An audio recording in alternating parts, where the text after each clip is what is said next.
I will now introduce you to the concept of tension. So tension is really just the force that exists either within or applied by a string or a wire when it's usually lifting something or pulling on something. So let's say I had a weight. Let's say I have a weight here. And let's say it's 100 newtons. 100 newtons. And it's suspended from this wire, which is right here. Let's say it's attached to the ceiling right there. Well, we already know that the force, if we're on this planet, that this weight is being pulled down by gravity, right? So we already know that there's a downward force on this weight, which is a force of gravity, and that equals 100 newtons, right? But we also know that this weight isn't accelerating, right? It's actually stationary. It also has no velocity. But the important thing is it's not accelerating. So, given that, we know that the net force on it must be zero by Newton's laws.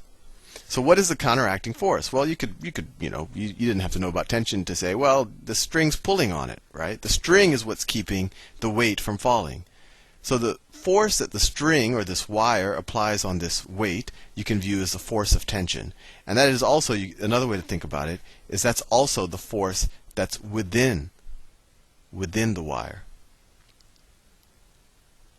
And that is going to exactly offset the force of gravity on this weight. And that's what keeps this point right here. That's what keeps this point right here stationary and keeps it from accelerating.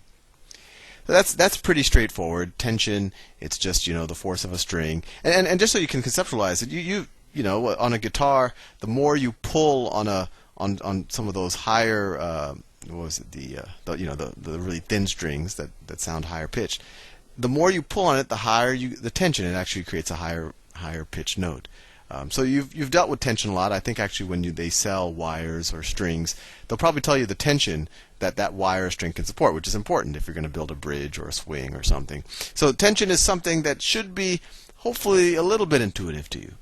So let's, with that fairly simple example done, let's create a more complicated example. So let's take the same weight. Instead of making the ceiling here, let's add two more strings.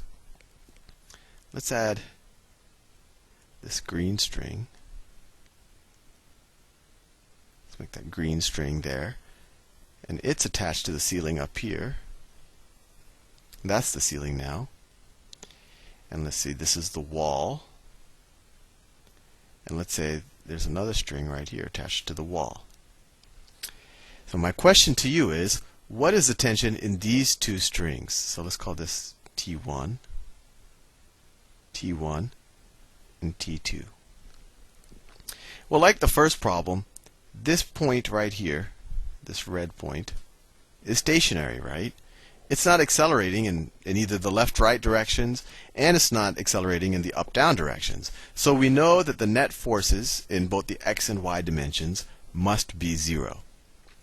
My second question to you is, what is going to be the offset? Because we know already that at this point right here, there's going to be a downward force, right? Which is the force of gravity again, right? The force of the weight of this whole thing. We can assume that the wires have no weight for simplicity.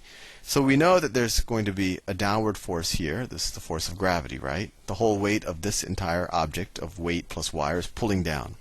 So what is going to be the upward force here? Well, let's look at each of the wires. This second wire, T2, or we call it W2, I guess. The second wire is just pulling to the left. It has no y component. It's not lifting up at all.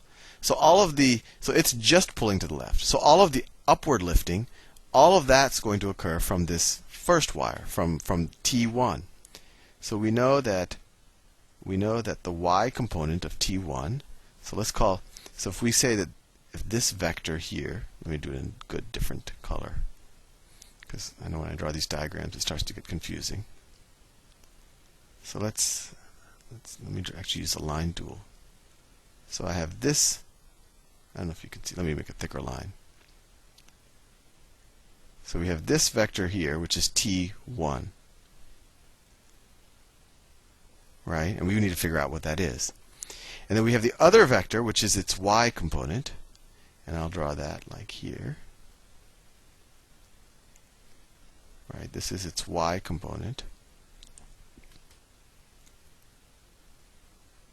We could call this t1 sub y. And then of course it has an x component too, and I'll do that in let's see, I'll do that in red. And this is, once again, this is just breaking up a force into its component vectors, like a vector force into its x and y components, like we've been doing in the last several problems. And these are just trigonometry problems, right? And so we could actually now visually see that this is t sub 1 sub x, and this t sub 1 sub y. Oh, and I forgot to give you an important part of this problem that you needed to know before solving it, is that the angle that the first wire forms with the ceiling, that this is 30 degrees. So if that is 30 degrees, we also know that this is a parallel line to this, right? So if this is 30 degrees, this is also going to be 30 degrees, right? So this angle right here is also going to be 30 degrees.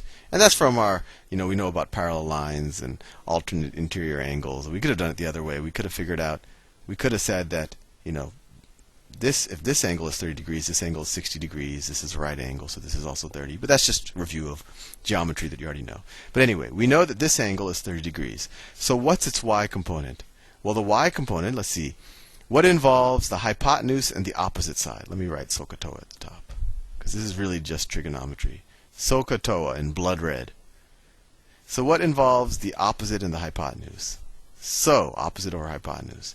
So that we know the sine, let me switch to the sine of 30 degrees is equal to t1 sub y over the tension in the string going in this direction. And so if we solve for t1 sub y, we get t1 sine of 30 degrees is equal to t1 sub y, right? And what did we just say before we kind of dived into the math?